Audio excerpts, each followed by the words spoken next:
Frères et sœurs en Christ, bonjour. Soyez les bienvenus sur notre chaîne qui est une chaîne de prédication et d'enseignement basée sur la parole de Dieu. L'enseignement d'aujourd'hui portera sur la parabole du pardon.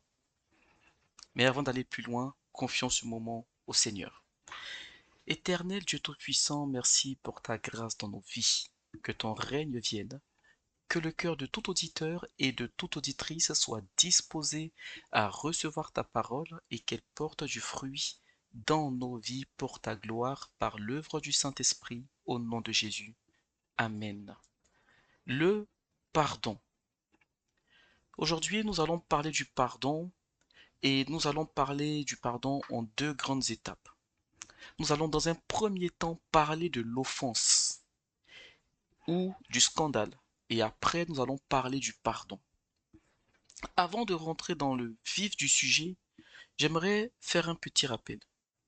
Frères et sœurs, en tant que chrétiens, nous devons pardonner. Nous devons pardonner. Avant même de rentrer dans la question de ce qu'on a subi, il est important de savoir que Dieu nous demande de pardonner, mais le Saint-Esprit, notre Seigneur, ne nous oblige pas, il ne nous impose pas de pardonner. Par contre, il est clair avec nous si nous décidons de ne pas pardonner. Il nous dit clairement que si nous ne pardonnons pas le mal que nous avons subi, les injustices que nous avons subies, Dieu nous dit, si nous ne pardonnons pas à ces choses, lui non plus ne nous pardonnera pas nos péchés.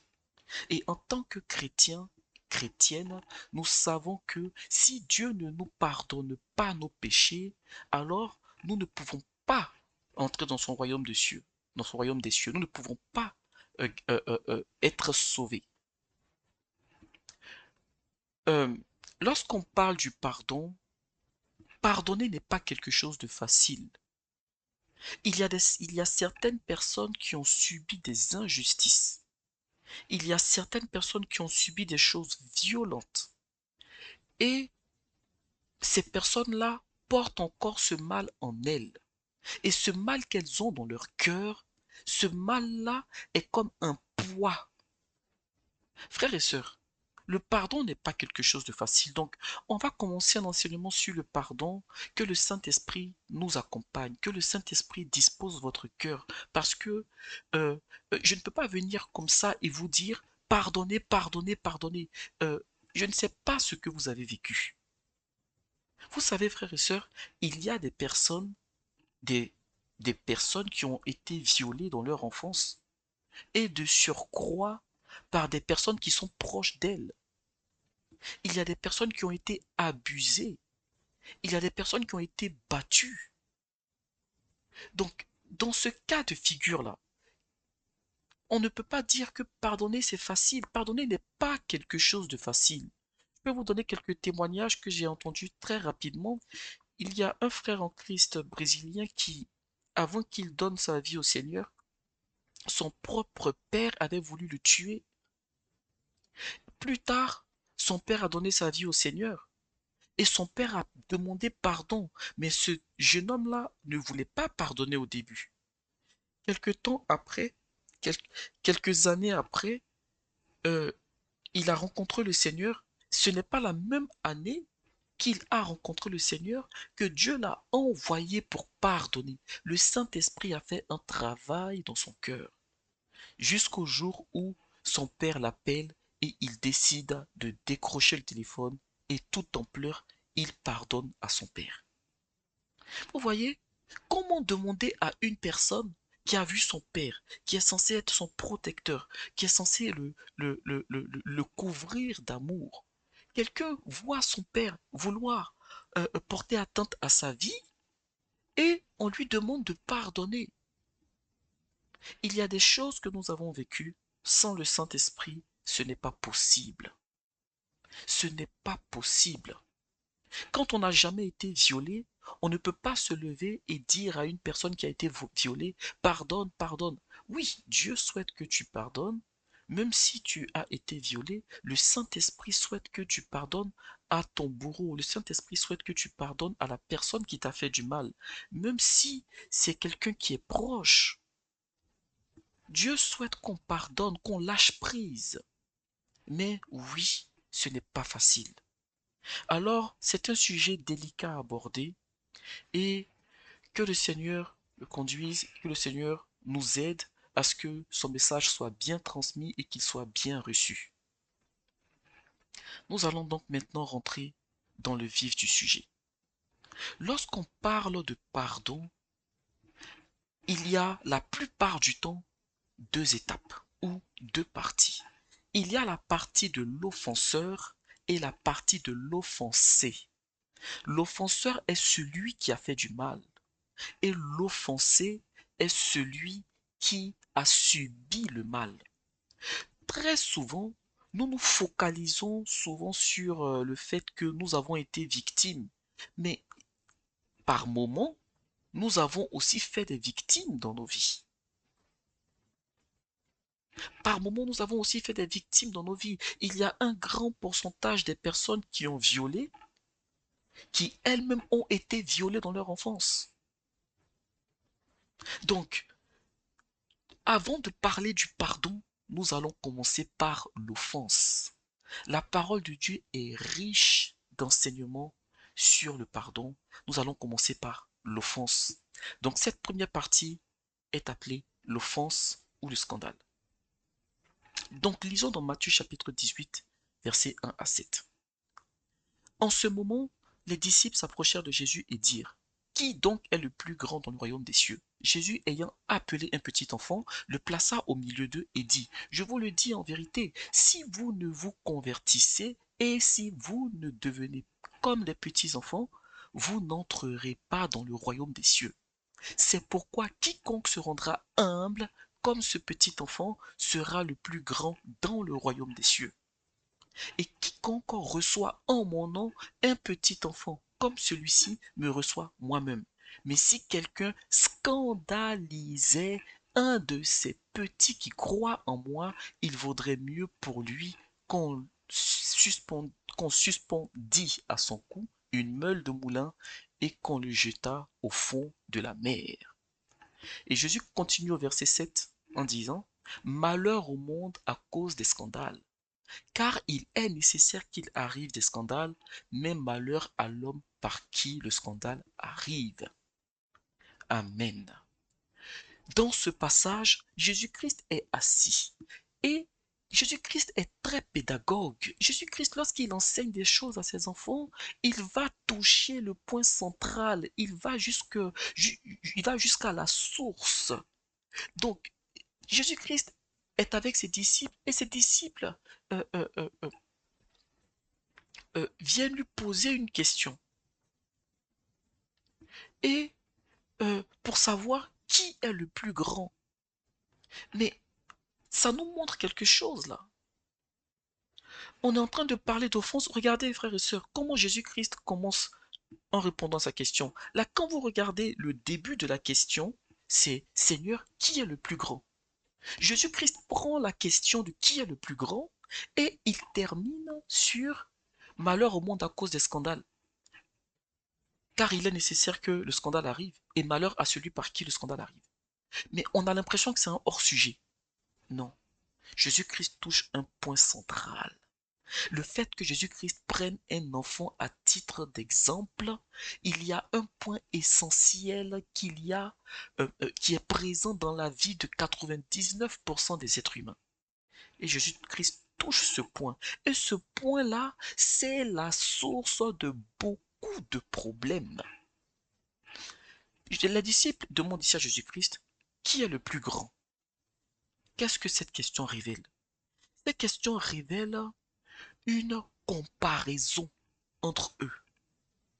Qui est le plus grand? Ça, c'est entre les disciples. Frères et sœurs, la plupart du temps, de notre enfance jusqu'à notre âge adulte, nous avons été mis en comparaison avec les autres. En étant enfant, c'est qui a la plus belle chaussure, qui a le plus beau vêtement. Arrivé à l'école, qui est le plus intelligent? On va même jusqu'à voir combien de QI un enfant a.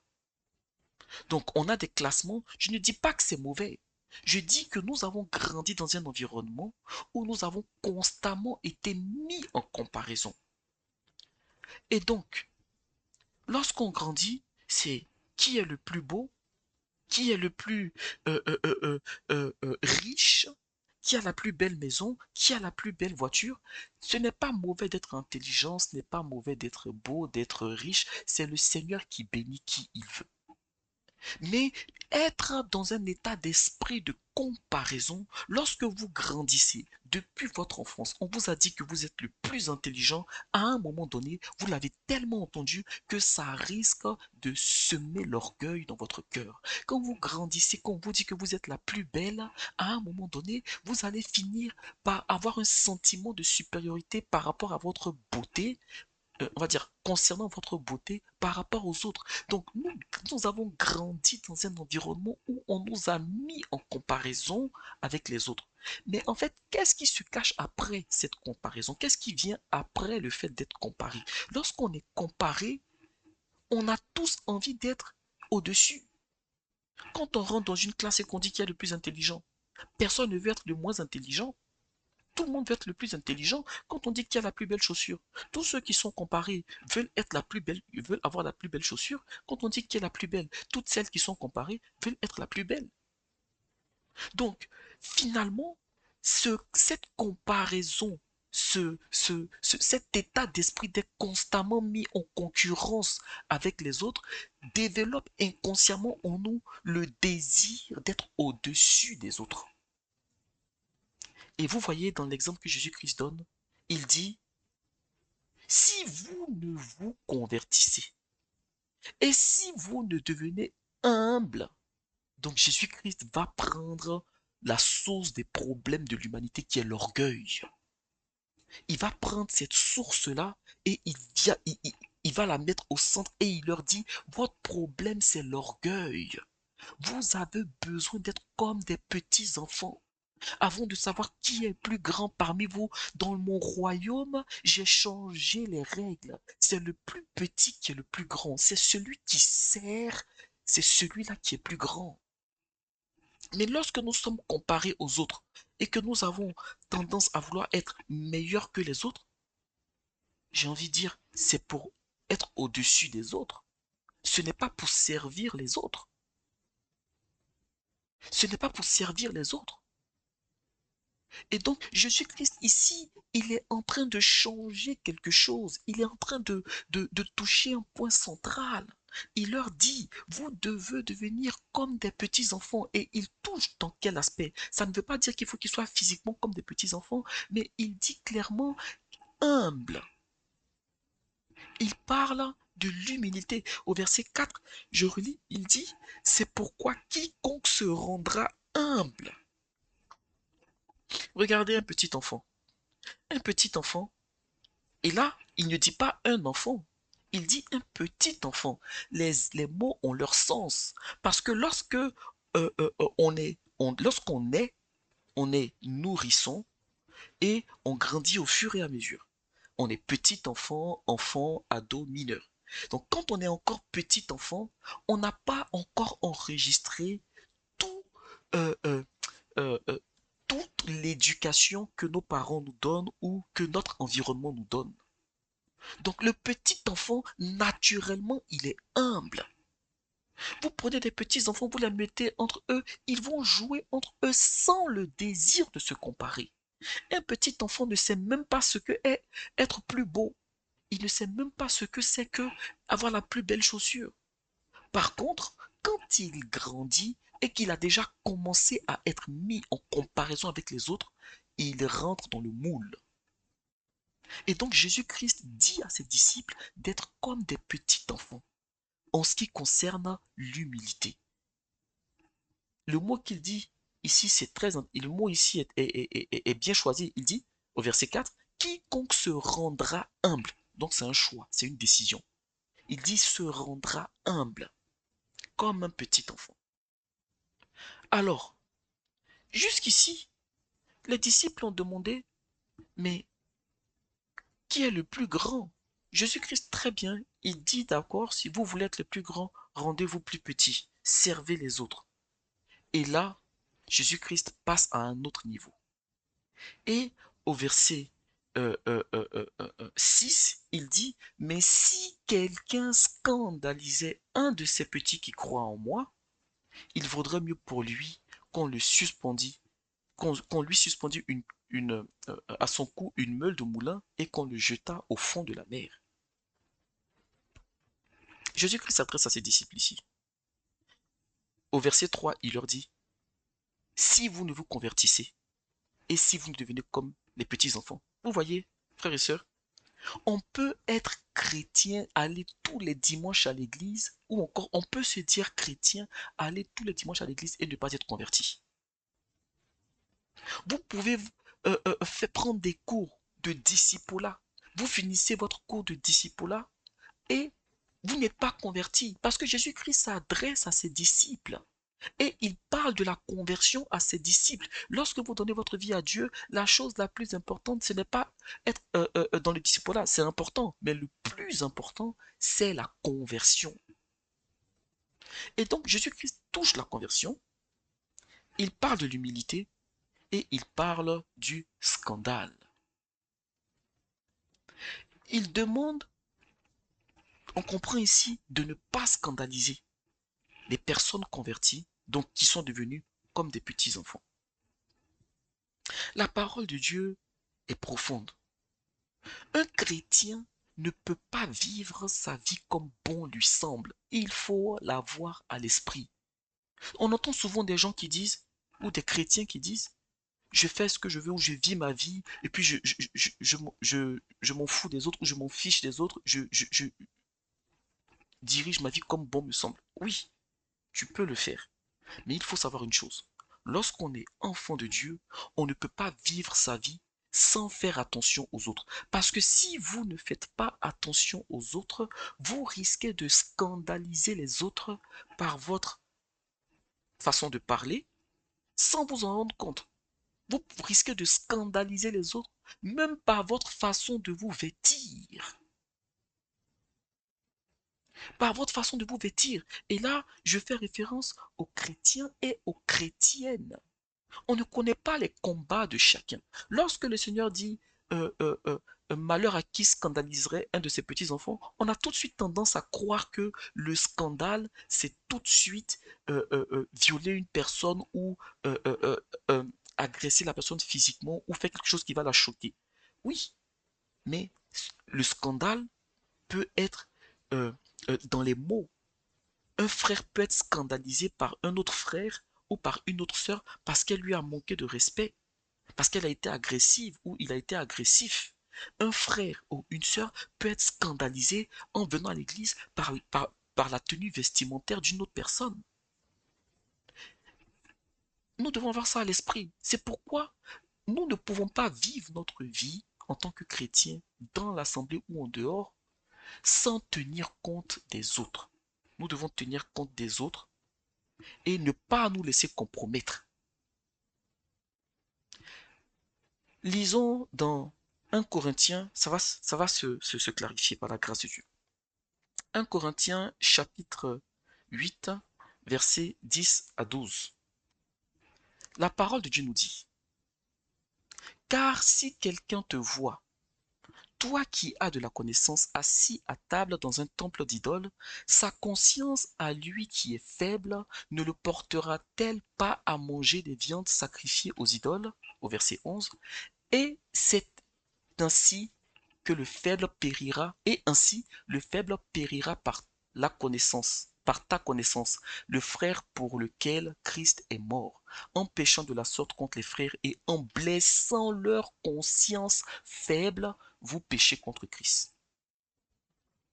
Vous voyez, frères et sœurs, ici Paul nous parle des aliments et il parle aux Corinthiens. Il dit clairement que par la façon de s'alimenter ou par ce qu'on mange, on peut scandaliser un de nos frères qui est à côté de nous. Et donc, si par la nourriture on peut scandaliser quelqu'un, à plus forte raison par la tenue vestimentaire. Si par la nourriture on peut scandaliser quelqu'un, à plus forte raison À plus forte raison par les paroles qui peuvent être blessantes. C'est pourquoi je dis que en tant qu'enfant de Dieu, nous ne pouvons pas vivre notre vie sans tenir compte de ceux qui sont autour de nous. Nous devons en tenir compte, mais pas jusqu'au point de se compromettre. Alors, on va aller un peu plus loin. Euh, dans 1 Corinthiens chapitre 14, verset 20, la parole de Dieu nous dit, frères, ne soyez pas des enfants sous le rapport du jugement, mais pour la malice, soyez des enfants, et à l'égard du jugement, soyez des hommes faits. Donc, Jésus-Christ nous dit d'être comme des enfants, et Paul nous dit, finalement, ne soyez pas comme des enfants, ne soyez pas des enfants par rapport au jugement. La parole de Dieu n'est pas contradictoire. Jésus-Christ nous dit d'être comme des enfants dans l'humilité. Dans l'humilité. Et Paul dit de ne pas être comme des enfants par rapport au jugement, c'est-à-dire par rapport au péché. Vous devez avoir le discernement pour comprendre que ça c'est un péché, ça c'est pas un péché. Le Saint-Esprit n'aime pas que je fasse, quand je fais ça, alors je ne ferai pas cela. Le Saint-Esprit apprécie que quand je vis de telle façon, alors je vivrai de telle façon. Donc il attend de nous une croissance spirituelle, mais un état d'esprit d'humilité comme un enfant. Donc on grandit spirituellement et dans notre état d'esprit par rapport à l'humilité, on se comporte comme des enfants, c'est-à-dire que on pardonne facilement. Si vous prenez un enfant qui a été scandalisé ou quelqu'un qui se met en colère contre un enfant, qui lui dit des mots blessants, frères et sœurs, dans la même journée, quand l'enfant aura fini de pleurer parce qu'on l'a battu, si cette personne revient, la plupart du temps, l'enfant reviendra vers elle. La plupart du temps. Parce que l'enfant a cette innocence. L'enfant a ce côté-là de pardonner. Maintenant, là, on est encore en train de parler de l'offense. On n'est pas vraiment rentré dans le pardon. Nous devons comprendre l'offense. Euh, il y a une différence entre le scandale et la tristesse. L'exemple qu'on a pris là, ça concernait le scandale. Alors, euh, dans dans 2 Corinthiens chapitre 7, versets 8 à 10, c'est Paul qui parle encore aux Corinthiens et qui dit, quoique je vous ai attristé par ma lettre, je ne m'en repens pas. En effet, la tristesse selon Dieu produit une repentance à salut dont on ne se repent jamais, tandis que la tristesse du monde produit la mort. Ce passage est profond. Paul est en train de dire ici qu'il a écrit une lettre aux Corinthiens. Mais dans sa lettre que Paul a écrite, il y avait des paroles fortes parce que Paul reprenait l'église de Corinthe par rapport au péché, par rapport à des choses qu'il faisait que Dieu n'appréciait pas, que le Saint-Esprit n'appréciait pas. Mais ces vérités qui ont été dites par Paul euh, euh, euh, ont suscité dans le cœur des Corinthiens une tristesse. Et Paul leur dit, oui, je reconnais que je vous ai attristé, mais je ne me réponds pas. Parce que cette tristesse-là, c'est pour que vos cœurs se répandent, c'est pour que vos cœurs reviennent à Dieu. C'est une tristesse selon Dieu et c'est une tristesse dont on ne se répand pas, parce que c'est pour que vous soyez sauvés. Et cette tristesse-là, elle est différente de la tristesse du monde. Donc, Paul est en train de distinguer ici deux tristesses. Je vais donner deux exemples pour qu'on comprenne un peu mieux. Imaginez un enfant, là on va parler de la tristesse du monde. Un enfant ou une personne, depuis son enfance, ses parents n'ont pas été tendres avec cette personne.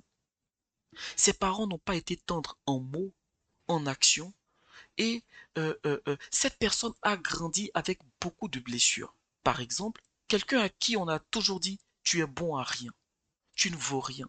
Mais ça, ce sont des scandales émotionnels, ce sont des chocs émotionnels, psychologiques.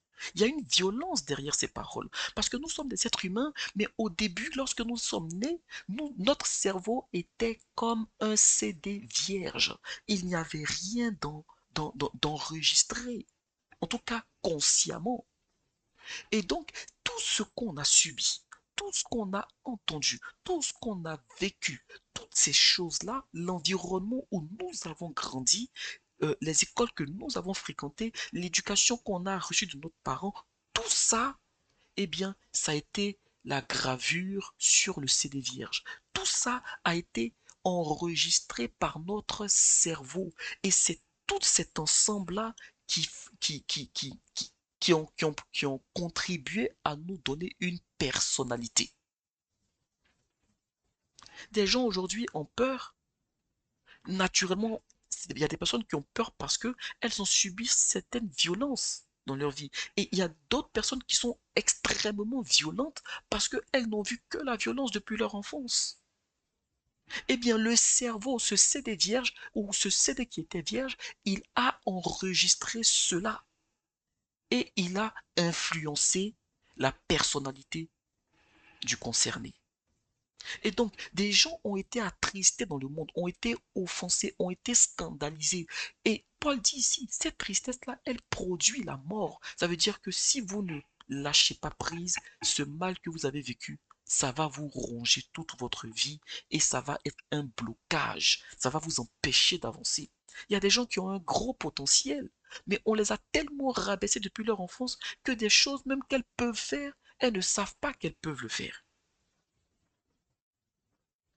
Là, c'est la tristesse du monde, ou un exemple de tristesse du monde, ou lorsque deux personnes euh, euh, euh, se chamaillent, les paroles violentes que l'une prononce à l'autre, ou même souvent c'est dans les couples, c'est la tristesse du monde, parce qu'au final, ce n'est pas productif. Maintenant, cette tristesse du monde, Paul la met en parallèle avec la tristesse euh, euh, euh, à salut. Ce que Paul appelle la tristesse à salut, c'est par exemple, un frère vit dans le péché. Nous, en tant qu'enfants de Dieu, nous sommes censés être comme des sentinelles. Et Dieu nous met en garde. Si la sentinelle ne fait pas ce qu'elle doit faire, Dieu dit qu'il lui demandera des comptes. Et donc, cette tristesse dont Paul parle, c'est par exemple un frère vit dans le péché, et vous êtes proche de ce frère ou pas, mais vous recevez dans votre cœur du Saint-Esprit qu'il faut parler au frère. Il ne faut pas aller lui cracher au visage comme si on était nous-mêmes sans péché. Non, il faut le faire avec amour. Et par moments, le Saint-Esprit peut mettre un peu de ferveur, mais toujours avec l'amour. Frère, nous sommes enfants de Dieu et on essaie de parler au frère. Mais avant de parler au frère, il faut prier pour lui. Prier pour que le Seigneur touche son cœur. C'est de cette tristesse-là dont on parle, parce que c'est lorsque la personne va entendre cela, ce n'est jamais agréable. Ce n'est jamais agréable. Lorsqu'une personne vit dans le péché, elle est chrétienne, et qu'un autre chrétien vient lui dire avec douceur, délicatesse, avec amour, que le Seigneur nous demande de vivre dans la sanctification, ce n'est pas agréable. La personne va dire, oui, mais vous me jugez. Non, ce n'est pas ça un jugement. Frères et sœurs, si nous sommes en train de marcher, supposons qu'on est deux frères sont en train de marcher, et vous voyez votre frère qui est à côté, ok? Vous voyez votre frère qui est à côté, qui est en train de marcher, et vous voyez qu'il se dirige vers un trou. Donc, qu'est-ce que vous allez dire? Vous allez le laisser se diriger vers le trou jusqu'à ce qu'il tombe dans ce trou, sous prétexte que euh, euh, euh, euh, je ne vais pas le juger? Non. L'amour veut que je dise à mon frère, attention, le chemin sur lequel tu es en train de marcher, il y a un trou devant toi, tu risques de tomber dans ce trou. Eh bien, lorsqu'un chrétien vit dans le péché sur terre, il est en train de se diriger vers le gouffre de l'enfer. C'est la parole de Dieu qui le dit. Lorsque Dieu dit, ne vous y trompez pas, ni les adultères, ni les fornicateurs, ni les menteurs, ni les impudiques n'hériteront du royaume des cieux, si le chrétien vit dans ces choses, il est en train de se diriger vers la géhenne, vers l'enfer, c'est ce que la Bible dit. Tout n'est pas toujours agréable à entendre dans la Bible, mais c'est la parole de Dieu.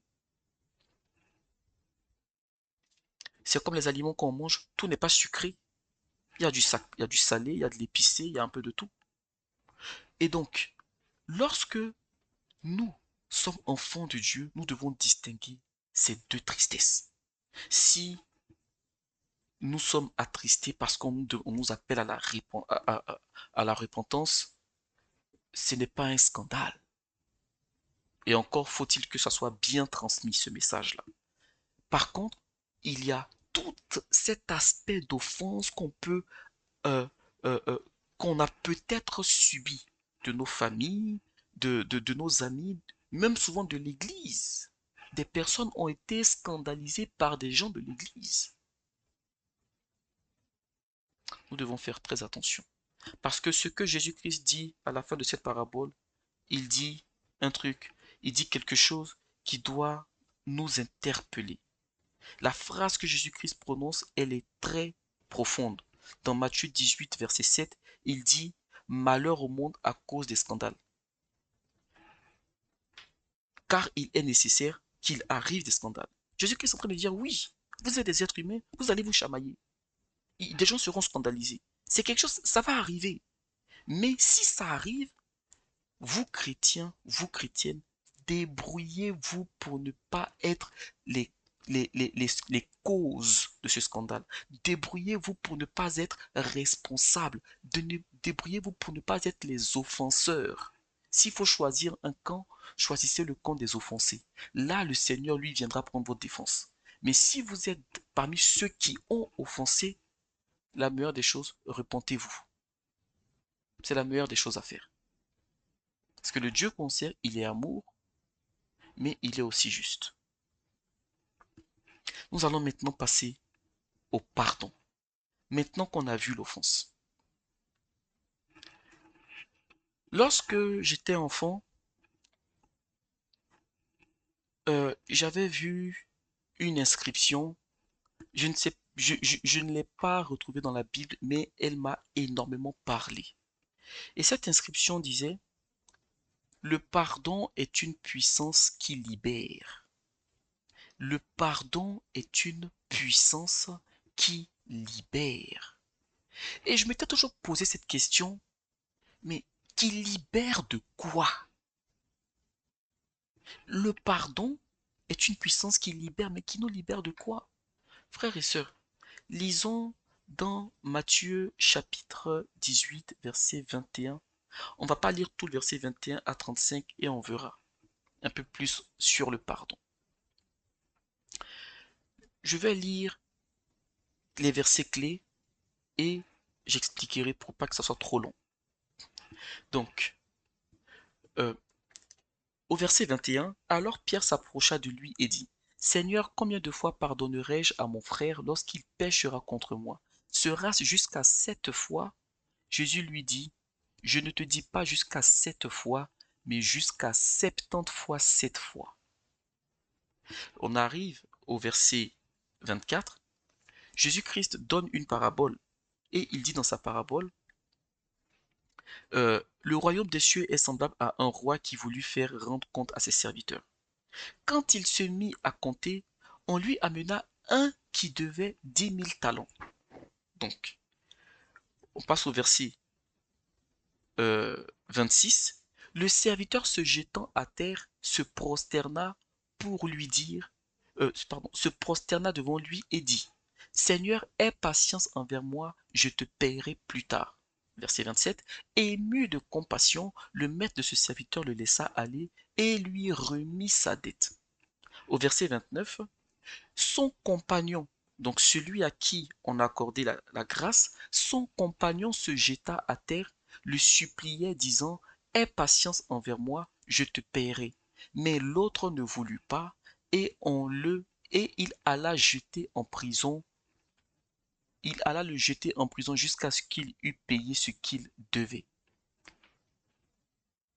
Au verset 35, au verset euh, 34 et 35, il est écrit, et son maître irrité le livra au bourreau jusqu'à ce qu'il eût payé tout ce qu'il devait. C'est ainsi que mon Père céleste vous traitera si chacun de vous ne pardonne à son frère tout, de tout son cœur. Alors, dans ce passage, Pierre demande à Jésus-Christ combien de fois est-ce qu'il devra pardonner à son frère qui lui aurait fait du mal. Ou si son frère lui fait du mal, combien de fois devrait-il pardonner? Et la réponse de Jésus-Christ ici, elle est magnifique parce que Pierre dit, devrais-je pardonner 7 fois? Jésus-Christ dit non. Jésus-Christ donne un chiffre, même qui est multiplié. Jésus-Christ est en train de lui dire, pardonne autant que faire se peut. Parce que si Jésus-Christ avait dit 7 fois, ça voudrait dire quoi? À la 8e fois, on ne pardonne plus. Il y a une différence entre le pardon et la réconciliation. Et là, j'ouvre encore une parenthèse. Prenons un exemple. On vous invite quelque part et vous êtes empoisonné. Les personnes qui ont voulu vous empoisonner vous ont voulu du mal. Lorsque vous êtes hospitalisé, vous priez le Seigneur vous guérit. Quand vous êtes rétabli, le Saint-Esprit va vous mettre à cœur de pardonner aux personnes qui ont voulu vous empoisonner, qui vous ont empoisonné, qui ont voulu vous tuer. Eh bien, vous allez pardonner à ces personnes. Si c'est difficile, demandez au Saint-Esprit de vous aider. Mais si la personne qui vous a empoisonné le mois dernier, vous avez été hospitalisé, Dieu vous a accordé sa grâce, vous êtes rétabli, vous êtes en bonne santé. Si cette personne-là vous rappelle et vous invite encore à manger le même plat, ce n'est pas parce que vous avez pardonné que vous devez retourner manger. Le pardon n'est pas la réconciliation. Le pardon est une puissance qui libère. Vous devez lâcher prise. Vous devez libérer ce manque de pardon. Vous devez libérer ça par pardonner. Et d'ailleurs, dans pardon, pardonner, ça vient du latin, je crois, c'est perdonare. Donc, on a le fait de donner quelque chose, de lâcher prise. Je ferme la parenthèse. Ici, Jésus-Christ, dans cette parabole, il dit que un homme devait euh, alors, je vais prendre exactement les termes, hein. Il dit, il y a un homme qui avait des serviteurs et l'un de ses serviteurs lui devait 10 000 talents d'argent. Et donc, quand il a encaissé ce serviteur, il s'est avéré que ce serviteur n'avait pas de quoi payer. Et donc, le serviteur qui ne pouvait pas payer a demandé pardon. Il a même dit, je te payerai plus tard. Voilà, aie patience envers moi, je te payerai tout. La Bible nous dit que le maître a été ému de compassion. Voyant son serviteur en train de le supplier, il lui a remis la dette. C'est-à-dire, il lui a dit, laisse tomber. Ce que tu me dois, j'ai pitié de toi, ne me paye pas. Et donc, le pardon est une puissance qui libère, c'est une dette qu'on donne. Pardonner, c'est donner. Mais donner quoi? Donner la dette de celui qui nous a fait du mal. Parce que en nous faisant du mal, il y a comme une dette de la conscience. On va aller un peu plus en détail. Cet homme qui a été pardonné, cet homme à qui on a remis la dette, il sort de chez son serviteur et il rencontre un de ses compagnons sur la route. Et ce compagnon qu'il a rencontré, ce compagnon-là, lui devait aussi de l'argent. Mais là où lui devait à son maître 10 000 talents d'argent, son compagnon lui devait euh, euh, euh, euh, très peu d'argent. Et son compagnon s'est mis à terre pour demander pardon, de même que lui aussi s'était mis à terre pour demander, il s'était mis à genoux pour demander pardon à son serviteur, pardon, à son maître, de même son compagnon se met à terre, à genoux pour demander pardon et le supplie. Alors, la Bible dit son compagnon lui devait 100 deniers, alors que lui devait 10 000 talents. Mais on verra une petite conversion pour que ce soit plus parlant. Et donc la Bible dit que quand son compagnon l'a supplié, il a refusé. Il a pris son compagnon, il n'a pas fait cas de toutes les supplications de son compagnon et il a jeté son compagnon en prison jusqu'à ce que son compagnon paye toute sa dette. Là, il n'a pas lâché prise. Il n'a pas libéré cette dette-là. Quand ses proches, les gens qui étaient autour de lui, ont entendu ça, ils sont allés voir le maître et lui ont dit, voici ce que celui à qui tu as fait la grâce de la dette, voici comment il s'est comporté avec une autre personne qui lui devait de l'argent. Alors le maître a été irrité et le maître lui a dit, mais tu as vu le bien que je t'ai fait? Pourquoi n'as-tu pas fait le même bien à ton compagnon qui te devait de l'argent? Moi, je t'ai accordé 10 000 talents d'argent alors que lui ne te devait que 100 deniers. Vous voyez, cette parabole, elle nous montre la conséquence du non-pardon. Le pardon est une puissance qui libère. Celui qui nous pardonne, c'est l'Éternel Dieu des armées. Nous avons tous péché contre lui. C'est pourquoi la Bible dit, tous ont péché et sont privés de la gloire. Frères et sœurs, Adam et Ève ont fait quelque chose. Oui, ils ont mangé le fruit défendu et nous subissons. Mais nous ne sommes pas condamnés uniquement à cause des péchés d'Adam et Ève. Nous sommes condamnés parce que nous aussi, nous avons pratiqué le péché. Depuis que nous avons eu la connaissance du bien et du mal, qui va dire qu'il n'a jamais menti? Qui va dire qu'il n'a jamais péché? Qui va dire qu'il n'a jamais convoité? Jésus-Christ a mis la barre haute à un tel point que même regarder une femme habillée de façon sexy ou pas et la convoiter, Jésus-Christ dit que c'est un péché. Donc on pêche par nos yeux, on pêche par notre bouche, on pêche par nos actions, on, on pêche même souvent par notre tenue vestimentaire. On l'a vu en scandalisant les frères ou en scandalisant les sœurs. Eh bien, nous avons tous cette dette envers Dieu. Et Dieu, dans son amour, quand on lui demande pardon, quand on se répand de tous les péchés qu'on a commis, il nous remet notre dette. Il nous libère de cette dette. Et donc, ici, le maître représente l'Éternel. Celui qui devait 10 000 talents d'argent, ça nous représente nous en tant qu'enfants de Dieu. Maintenant là, j'ouvre encore une parenthèse pour faire une petite conversion pour que ça soit plus parlant. On a vu que ce serviteur devait 10 000 talents à son maître et quand il est sorti après avoir été gracié, il a rencontré son compagnon qui lui devait 100 deniers. Et donc, j'ai fait quelques recherches et selon les sources historiques, le talent et le denier étaient des unités de monnaie utilisées dans l'Antiquité, notamment par les Grecs et les Romains. Leur valeur pouvait varier selon les époques, selon les régions, mais on peut estimer qu'un talent valait 6 000 deniers. Un talent valait 6 000 deniers. Lui, il avait une dette de 10 000 talents, alors que son compagnon lui devait que 100 deniers, même pas 1%. On lui a accordé une grâce immense, lui n'a pas pu faire grâce du tout petit 100 deniers qu'on lui devait. Ok, donc voilà maintenant la conversion. 10 000 talents valaient environ 60 milliards de deniers. C'est-à-dire qu'aujourd'hui, les 10 000 talents qu'il a pris, si on doit faire une conversion en euros, ça vaut 6 000 milliards d'euros. Aucun homme sur la terre n'a cette somme-là, même les plus riches. Je n'ai pas dit 6 milliards.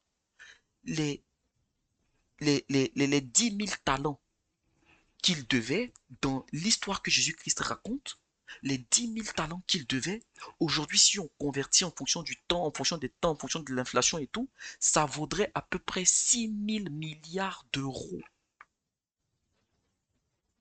6 000 milliards d'euros.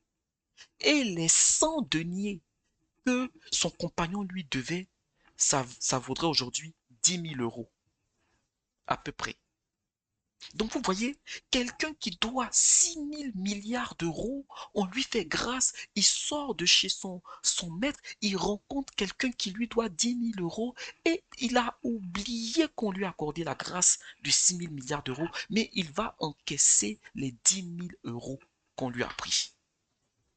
Et jusqu'à mettre son compagnon en prison. Frères et sœurs, je disais que cette parabole, elle est très profonde.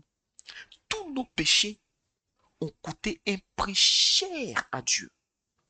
Ça a coûté le prix du sang divin. Jésus-Christ est Dieu. Ça a coûté le prix du sang du Fils de Dieu.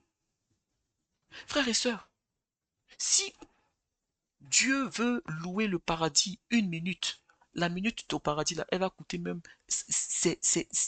en fait, on ne pourra même pas payer. Qu'est-ce qui peut racheter le sang de Christ? Sur cette terre, quelle somme peut racheter le sang de Jésus-Christ, le sang divin qui a coulé sur la croix pour nos péchés? Ça n'a pas de prix. C'est pourquoi Jésus-Christ prend l'exemple de 10 000 talents d'argent pour qu'on comprenne que ce que nos péchés ont emmené à la croix, ce qui a coûté le sang divin, c'est comme 6 000 milliards d'euros que nous devons à Dieu. On n'a pas les moyens de rembourser. Donc quand Jésus-Christ parle de 10 000 talents d'argent, tout de suite ça nous parle. Ça nous fait comprendre que 6 000 milliards, c'est énorme. Vous prenez tous les milliardaires de la terre, vous associez toutes leurs sommes, vous additionnez toutes leurs sommes, ça n'arrive pas à 6 000 milliards. Et pourtant, Jésus-Christ dit ici que c'est ce que ce serviteur-là devait à son maître. Et donc, nos péchés ont un prix énorme. Parce que le sang de Jésus-Christ, qui vient nous laver de nos péchés, a coûté cher. Et donc, le mal que nous avons fait à Jésus-Christ coûte plus cher. Le mal que nos péchés ont fait à Dieu coûte plus cher que ce qu'on nous a fait sur cette terre. C'est ce que cette parabole nous dit. Ce qu'on nous a fait, c'est 10 000 euros. Si on doit donner, on doit faire une parallèle, le mal qu'on a subi, quel que soit le mal qu'on a subi, ça avoisine les 10 000 euros. L'écart est énorme. C'est pourquoi le maître a pris ce serviteur et il l'a jeté au bourreau. Ça veut dire l'enfer. C'est pourquoi le Seigneur est en train de nous dire ici, si vous n'êtes pas capable de relâcher, de pardonner pour 10 000 euros, eh bien, vous allez rembourser les 6 000 milliards que vous devez. Les 6 000 milliards, on ne peut pas rembourser. Donc, c'est quoi? C'est l'enfer. L'enfant de Dieu doit avoir à l'esprit que Dieu attend de moi que je pardonne. Maintenant, je suis libre de pardonner. Je pardonne ou je pardonne pas. Si je pardonne, le Seigneur me lave et purifie. Si je pardonne pas, lui non plus ne me pardonnera pas. Il faut avoir ça à l'esprit. Nous devons pardonner. Nous devons pardonner, frères et sœurs. Jésus-Christ l'a dit. C'est ainsi que mon Père céleste vous traitera si chacun de vous ne pardonne à son frère de tout son cœur. Frères et sœurs, Matthieu chapitre 18, verset 35. Vous pouvez aller revérifier. Donc, nous devons en avoir conscience. Dieu est miséricordieux. Lorsqu'il nous demande de pardonner, Dieu sait que ce n'est pas facile. On va lire quelques passages qui nous rappellent la grâce divine. Deutéronome chapitre 15, verset 2. La Bible nous dit, et voici comment s'observera le relâche. Depuis l'Ancien Testament, Dieu parlait déjà du pardon. Le relâche dont il s'agit ici, c'était un principe dans l'Ancien Testament. Eh bien, c'est relâcher. C'est le fait de... On va lire. Alors, c'est plus clair. Donc, Deutéronome chapitre 15, verset 2.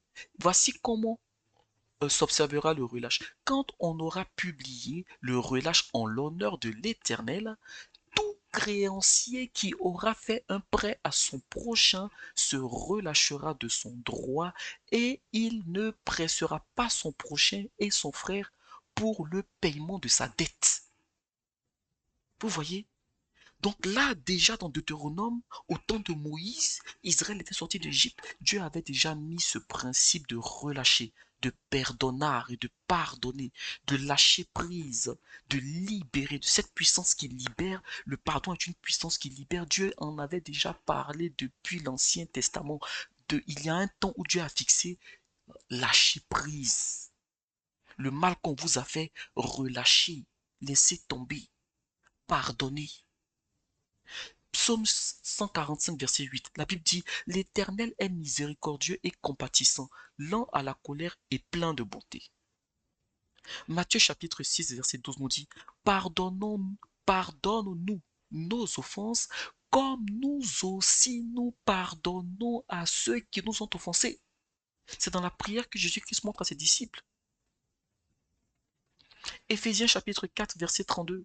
La Bible dit, soyez bons les uns envers les autres, compatissants, vous pardonnant réciproquement, comme Dieu vous a pardonné en Christ.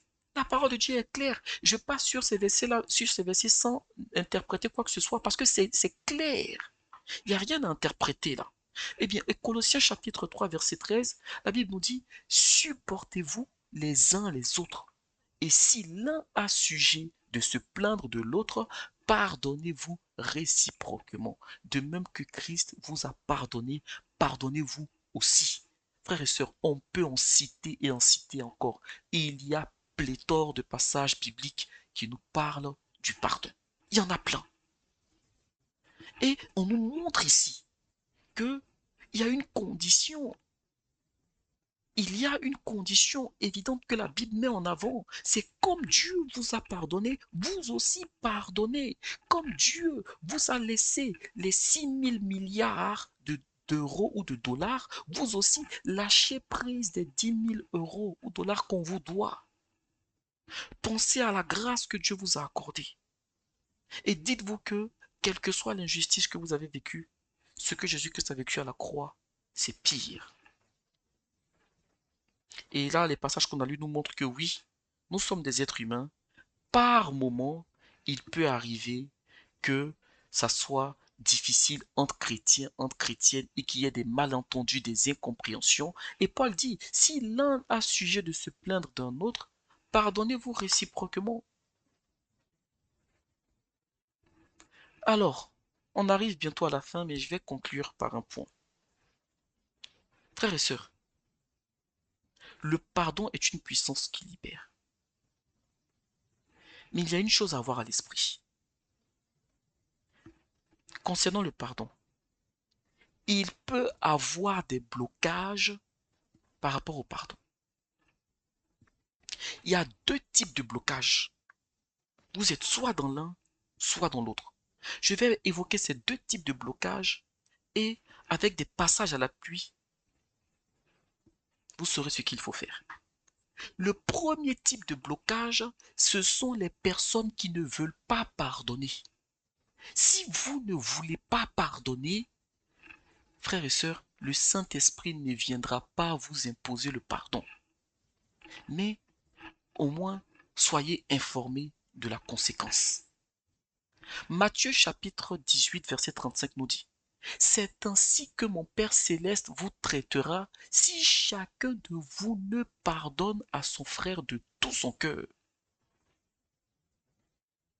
Je ne sais pas s'il faut expliquer, parce que ce passage, c'est Jésus-Christ qui parle. C'est Jésus-Christ qui parle lui-même. Romains chapitre 10, verset 3 dit, ne connaissant pas la justice de Dieu et cherchant à établir leur propre justice, ils ne se sont pas soumis à la justice de Dieu. Ce passage nous montre ici que nous qui sommes enfants de Dieu, nous devons nous soumettre à la justice de Dieu. Et la justice de Dieu nous dit que si nous ne pardonnons pas, Dieu ne nous pardonnera pas. Et si Dieu ne nous pardonne pas, nous ne pouvons pas garder notre salut. Il faut l'avoir à l'esprit.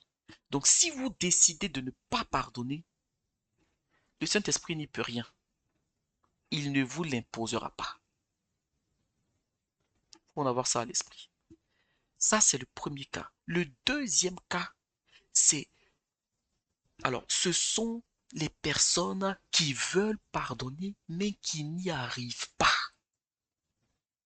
Parce que c'est réel. Il y a des personnes qui veulent pardonner, mais qui n'y arrivent pas. Parce que ce qu'elles ont subi, c'est encore présent dans leur cœur. Mais au fond d'elles, elles ont la volonté de pardonner. Alors, pour ces personnes-là, lisons dans Hébreux chapitre 4, versets 14 à 16. Ainsi, puisque nous avons un grand souverain sacrificateur qui a traversé les cieux, Jésus, le Fils de Dieu, demeurant ferme dans la foi que nous professons. Frères et sœurs, Jésus-Christ a traversé les cieux. C'est un grand sacrificateur et c'est à celui-là que nous appartenons. C'est son Saint-Esprit qui agit dans nos vies. C'est lui qui nous demande de pardonner. Si vous voulez pardonner, que vous ne pouvez pas pardonner, écoutez frères et sœurs ce qu'il nous dit au verset 15. Car nous n'avons pas un souverain sacrificateur qui ne puisse compatir à nos faiblesses. Paul ici est en train de dire ici dans Hébreu que Jésus-Christ comprend vos faiblesses. Il comprend que vous ne parvenez pas à pardonner. Il comprend que vous avez été violé. Il comprend qu'on vous a minimisé. Il comprend qu'on vous a humilié. Il comprend qu'on vous a insulté. Il comprend qu'on vous a dénigré. Il comprend que vous avez été victime. Il le comprend. Il le comprend. C'est ce que Paul dit ici. Nous n'avons pas un souverain sacrificateur qui ne saurait compatir à nos faiblesses. Il comprend ces faiblesses. Et il continue en disant, à la suite du verset 15, au contraire, il a été tenté comme nous en toutes choses sans commettre de péché. Frères et sœurs, Jésus-Christ a pardonné. À un tel point que même sur la croix, il a même pardonné à des gens qui ne lui demandaient pas pardon. Parce que quand on est en train de le crucifier, il a dit, Père, pardonne-leur, car ils ne savent pas ce qu'ils font. Il intercède en même temps pour ceux qui sont en train de lui faire du mal. Jésus-Christ a mis la barre haute. Il a mis la barre très haute. Aucun être, je ne dis même pas être humain, aucun être, aucun ange, aucun chérubin ne peut faire ce qu'il a fait. La Bible dit qu'il a été éprouvé, il a été tenté en toutes choses. Il n'a point commis de péché, ça veut dire qu'il a fait entièrement la volonté de Dieu. Alors au verset 16, Paul nous dit, approchons-nous donc avec assurance du trône de la grâce afin d'obtenir miséricorde et de trouver grâce pour être secourus dans nos besoins. Si vous avez besoin de pardonner, allez auprès de la grâce. Ça se passe dans la genouologie, c'est-à-dire c'est là où on met les genoux par terre pour implorer la grâce de Dieu. Mettez vos genoux par terre pour prier. Implorez la grâce de Dieu dans votre cœur, avec sincérité. Si vous vous prosternez devant lui, que vous priez, vous demandez Saint-Esprit, je veux pardonner à telle personne qui m'a fait du mal, mais je n'y arrive pas. Tu comprends mes faiblesses, ta parole le dit, alors je t'en supplie. Libère-moi. Je t'en supplie, aide-moi à pardonner. Et vous verrez que le Dieu qu'on sert, il n'a pas changé. Il n'a pas changé. Sa parole n'a pas vieilli. Elle était, elle est et elle demeure. Si vous faites une prière de foi, vous allez voir la puissance de Dieu. Ça ne se fera pas peut-être instinctivement, mais si vous êtes sincère, que vous voulez pardonner, insistez. S'il faut même jeûner si ça vous tient à cœur, vous allez commencer à ressentir même de la pitié pour les personnes qui vous ont fait du mal. Et ça sera le premier signe que le Saint-Esprit est en train de travailler. Et il va vous libérer de ce poids, de ce fardeau. Parce que tant que vous ne pardonnerez, tant que vous ne pardonnez pas, tant que vous ne pardonnerez pas à ceux qui vous ont fait du mal, il y aura un fardeau sur votre cœur. Je termine par un témoignage et après nous allons prier. Un homme de Dieu a rendu un témoignage lors d'une veillée de prière et il disait, une sœur est arrivée avec un handicap et le Seigneur voulait guérir cette sœur. Et la sœur était en train de prier parce que ça faisait des années qu'elle priait, elle n'avait pas reçu sa guérison. Et donc, quand l'homme de Dieu est en train de prier pour elle, le Saint-Esprit dit à l'homme de Dieu, demande-lui de pardonner. Demande-lui de pardonner parce que le fait qu'elle ne pardonne pas m'empêche de lui apporter la guérison. Et donc, l'homme de Dieu priait pour la sœur et il dit à la sœur, le Saint-Esprit me dit qu'il y a quelque chose que vous avez subi, mais vous n'avez pas pardonné. Et la sœur a répondu, c'est trop dur. Homme de Dieu, c'est trop dur. En fait, ce qui s'est passé, c'est que la sœur, pendant un temps, avait hébergé sa petite sœur chez elle. Et sa petite sœur étant sous le toit de sa grande sœur, sa petite sœur a couché avec son mari.